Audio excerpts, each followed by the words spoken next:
Welcome to Ferros Technology. Today I want to talk about macro management. In other words, when you have a production database, many times you accumulate a lot of macros. Some of them are duplicates within various forms that you have to use. Let me show you how to manage that.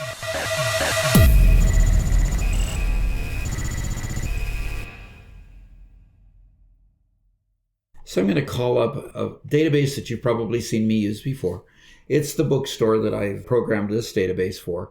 And we had 3 input forms for when we sold 3 or 4 books that were by a particular author, okay? We had 3 buttons across the top here. We had load the form. That's the first thing we did. Loading the form would allow us to get the data from the database so that we could choose the item that was sold. We had create a lot or a group of books. We could process the data that came from that. In other words, we had to tell the database that we processed a lot of data, and we would update the data and then refresh that data. Well, what happens is on all 3 of these forms, you'll notice that we had similar buttons. In fact, they're essentially clones, but they process the data differently.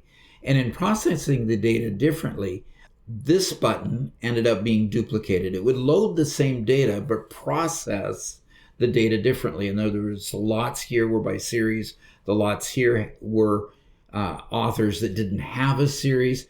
And these were just miscellaneous books, okay?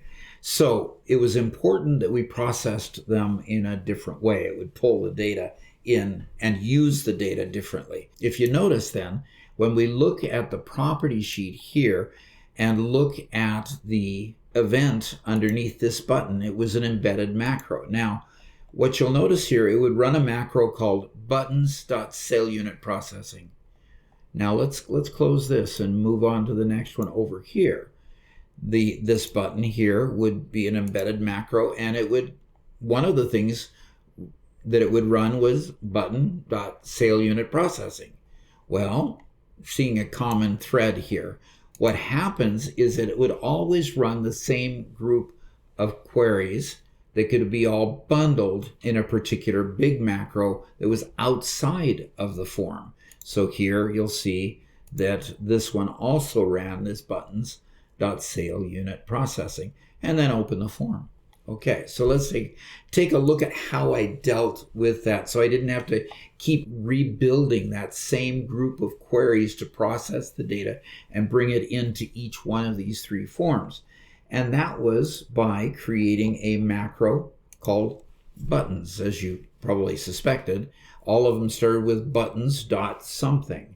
Now, what I did here, let's put this in design view. You'll notice that the first thing that has to happen in a macro like this, if you're combining a whole bunch of macros, the top one needs to be stop all macros.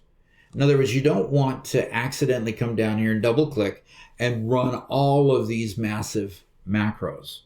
And when I say massive, you'll understand here very shortly what I mean by massive. Stop all macros just stops it dead in its tracks. It will not run by a double click. And that's what you want in that case. Now, what we want is sale unit processing down here.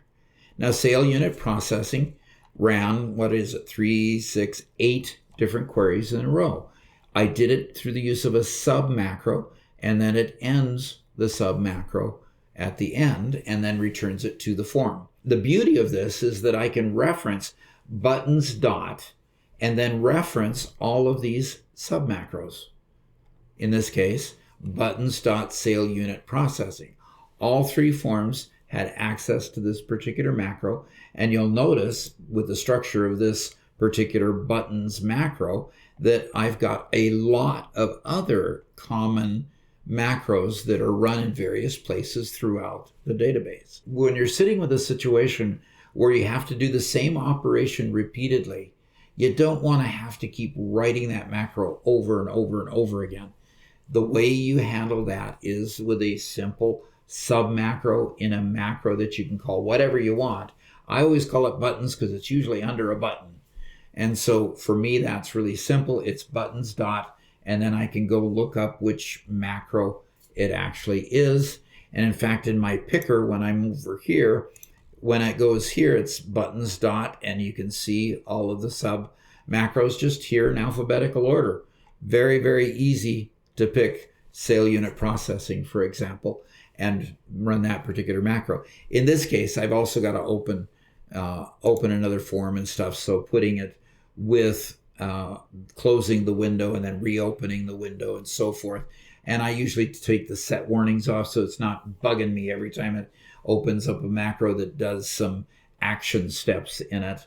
If it's a macro that creates a table or appends a table or does something like that or modifies data, it's going to bug you and say, do you really want me to do this? Yes, I do. Of course you do. You're going to can that. So I set the warnings off and then I set the warnings back on in each of those macros. So I do that inside the form, but I have the macro outside the form. So I don't have to keep repeating all of those steps as well.